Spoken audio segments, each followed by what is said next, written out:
Bonsoir chers amoureux d'Histoire Vraie, j'espère que vous allez bien. Eh bien, nous, c'est toujours la forme comme vous le savez. Alors, quoi de neuf? Eh bien, sachez que lorsque Monet est dit est devant une caméra, c'est que forcément, il y a quelque chose de très intéressant. Alors, j'espère que vous prêterez l'oreille et que vous serez très attentifs. Parce que cette histoire, c'est mon vécu. Ouais. Et je compte me débarrasser d'un fardeau en la relatant, en vous la relatant. Alors, apprêtez-vous parce qu'on passe maintenant au résumé.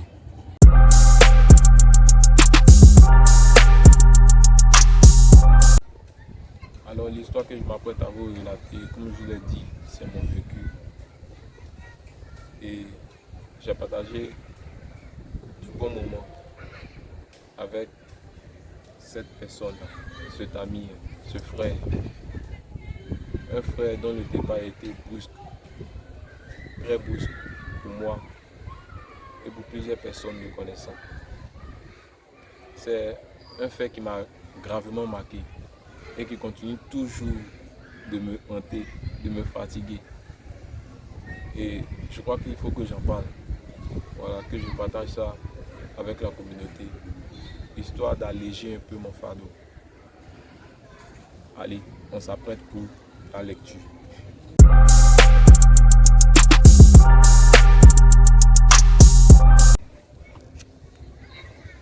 Alors, reading time, vous prêtez attention. Aujourd'hui, c'est mon histoire, l'une des plus marquantes que je vous raconterai. Je suis Monet Eddy. Je me présente même si quelques-uns d'entre vous me connaissent déjà. Ma vie, la vraie, a commencé lorsque j'ai repris ma classe de 3e. Je fréquentais Ofumu Yapo. Oui, j'ai fait mon parcours là-bas. Et je vivais chez ma tante, la sœur de ma mère, que je considère comme ma mère.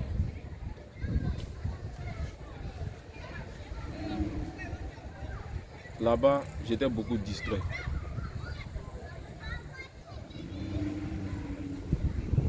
Je n'étudiais pas, un peu vagabond. J'étais bon qu'en art plastique et en anglais. Ma mère, ayant vu que je me détournais de mon éducation, a décidé de m'envoyer à Miyagi, en sous-région. Pour ceux qui ne connaissent pas Miyagi, c'est une sous-région de la Côte d'Ivoire. Voilà, je dirais qu'elle n'est pas assez connue des personnes qui vivent à Abidjan. Voilà, c'est une sous-région comme je viens si bien de le dire. Et elle est très isolée. Voilà. Là-bas, j'étais chez un grand frère qui était professeur d'allemand. Et j'ai repris ma classe d'examen. Donc j'ai repris mon BPC. Résultat, en fin d'année, j'ai décroché mon BPC et j'ai été affecté à Soubré. Encore une sous-région. Au début, je n'étais pas d'avis. Tout ce que je voulais, c'était retourner sur Abidjan. Et au fond de moi, je savais que je n'avais pas perdu mes mauvaises habitudes. J'avais aucun parent là-bas. Je fis la classe de seconde C chez des tuteurs. Un point que je dois énumérer à mon arrivée, j'étais quelqu'un de très capitaliste. Je refusais de partager, beaucoup ou peu. Dans toute action, je ne pensais qu'à mon intérêt. Les années passaient et je me fis des amis.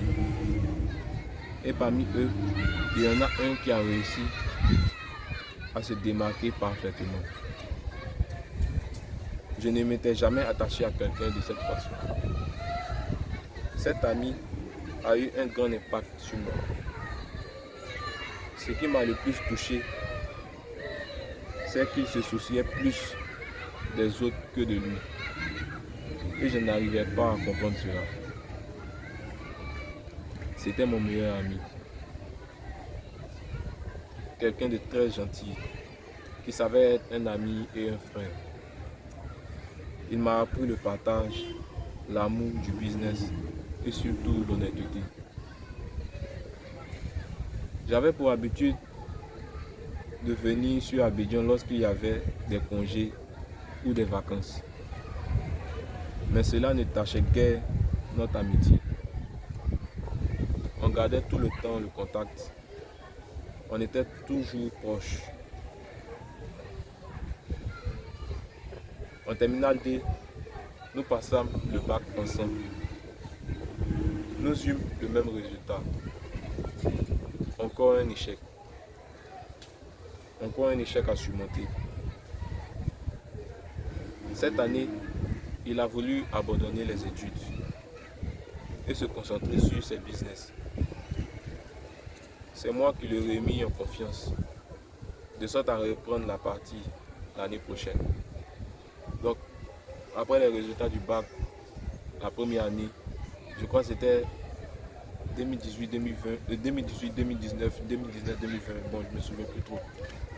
Donc, on passa le bac et on a échoué.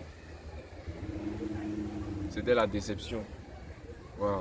Je ne vous explique pas, je ne vais pas rentrer dans les détails. Je vous dis ce qu'on ressent lorsqu'on échoue à un examen. Voilà. Il a vécu 2 fois, donc il sait de quoi je parle. Donc, il était découragé. Moi aussi, j'étais découragé, mais je ne voulais pas abandonner. Parce que je savais pourquoi j'étais en seconde. Et lui, il a voulu abandonner les études pour se concentrer sur son business. Étant un ami quand même fidèle, il est remis sur le bon chemin, il lui a donné des conseils, de sorte à ce qu'il reprenne les études. De toutes les façons, on était au public. On a 2 chances. Donc, pourquoi ne pas utiliser la seconde chance et se donner encore à fond? Voilà un petit résumé. L'année 20, et nous reprîmes les cours difficiles à surmonter, mais faisables ensemble. C'était pareil à chaque fois, soit à chaque fois qu'on finissait les cours, soit il allait directement en famille après les cours avec sa moto, vu il avait une moto en fait. Voilà. À Soubré, à Miyagi, les engins les plus utilisés sont les motos. Voilà. Soit on allait manger ensemble et c'était tout le temps lui qui réglait la facture. Il faut dire qu'à ce temps, sur moi, c'était quand même AS. En tout cas, franchement, c'est quelqu'un qui m'a beaucoup soutenu. Ça, c'est moi, je ne vais pas gâter son nom. Ouais. Il a été beaucoup près pour moi. Il m'a aimé comme un frère, ça, c'est moi. Je ne pourrais jamais mentir sur ça. Jamais de la vie. Ouais. Les week-ends, il passait me rendre, les week-ends, il passait me prendre en moto, accompagné à Miyagi pour ses affaires. J'avais jamais fait de longs voyages en moto. C'était très risqué, mais qui n'aime pas le risque? On aime tous le risque.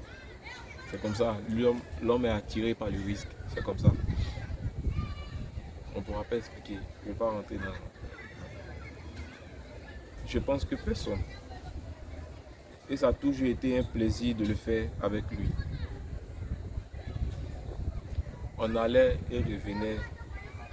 Et la plupart du temps, il me donnait quelques billets. Donc là, je tiens à préciser, je n'ai jamais fait ces voyages pour de l'argent, mais par pure amitié. De toutes les façons, que je refuse ou pas, il me donne. Donc, je suis contraint. Comment dirais-je? Je connais au fait le résultat. La première fois, c'est comme ça que ça s'est passé. Il est passé à la maison. Ma tutrice le connaît très bien. Il est passé à la maison. Il est venu me chercher. La veille, il m'avait appelé qu'il voulait que je l'accompagne. C'était la première fois. Et j'étais là, je lui ai dit d'accord, il n'y a pas de souci. C'est quelqu'un en qui j'avais beaucoup confiance. Voilà. Donc, le matin, très tôt, il faut partir tôt, vu que c'est en moto, c'est pas en voiture. Il faut partir tôt aux environs de 7h, 8h par là, pour revenir aux environs de 15h, 16h. Donc il est venu, j'étais déjà prêt. On est parti. La première fois, ça faisait peur, ouais. Parce que vous êtes sur la route et tu vois, les gros camions vous dépassent, les bennes vous dépassent comme ça, tu vois tout ce vent qui vous siffle comme ça. Tu te rends compte que ta vie n'est rien. Tu te rends compte que taper ta poitrine, tout ça là, tu n'es en fait rien quoi. Parce qu'à tout moment, tout peut basculer. Tu peux tomber là, t'écouler puis mourir. Tu n'es rien. C'est-à-dire le ben même peut passer sur toi. Et puis, comme si de rien n'était. Non. Donc ces expériences, ces moments-là font, comment dirais-je, font savoir à l'homme qu'il n'est rien en fait. Il est l'homme mais il n'est rien en fait. Voilà. Donc, je continue. Le congé de décembre arrivait et depuis mon échec au baccalauréat, ma mère refusait mes venues sur Abidjan. Elle voulait plus, depuis que j'ai échoué au bac, elle voulait plus que je vienne sur Abidjan. Voilà. C'est vrai, bon, à un moment, elle était un peu fâchée contre moi. Mais je dirais qu'elle le faisait aussi pour que je me concentre. Voilà. Donc, ma mère nous refusait toutes mes venues sur Abidjan. Mais cette année, je ne savais pas pour quelle raison, elle accepta.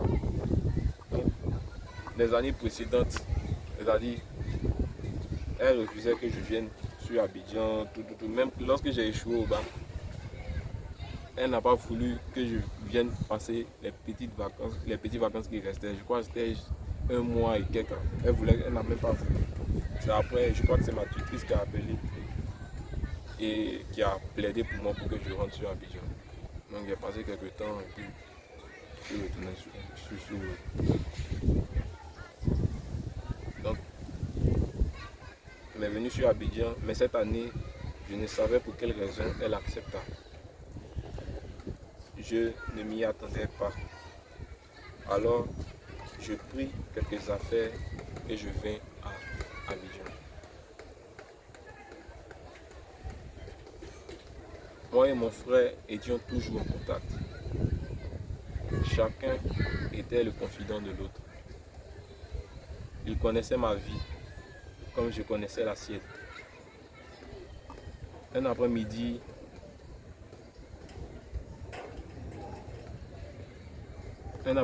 alors que je reviens d'une balade de Koumassi avec mes amis, nous échangions sur un sujet bien précis. Il était à moto et m'a fait un vocal dans lequel il disait que lorsqu'il sera à la maison, il m'expliquerait tout en détail. Donc,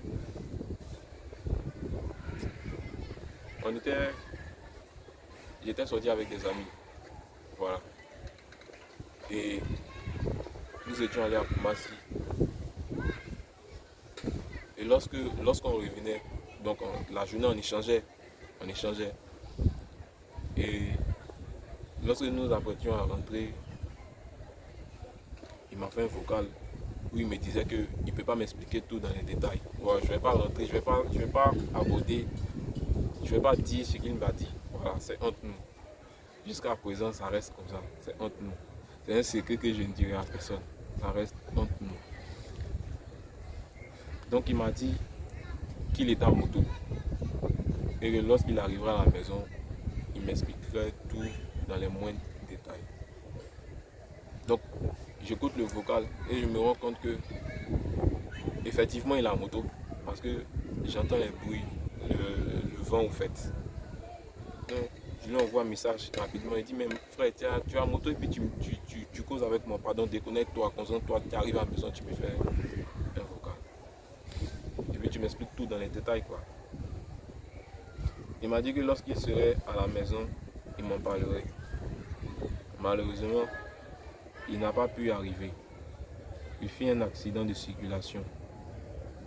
Un événement qui, jusqu'à aujourd'hui, me marque et ne quitte pas mon esprit. Donc,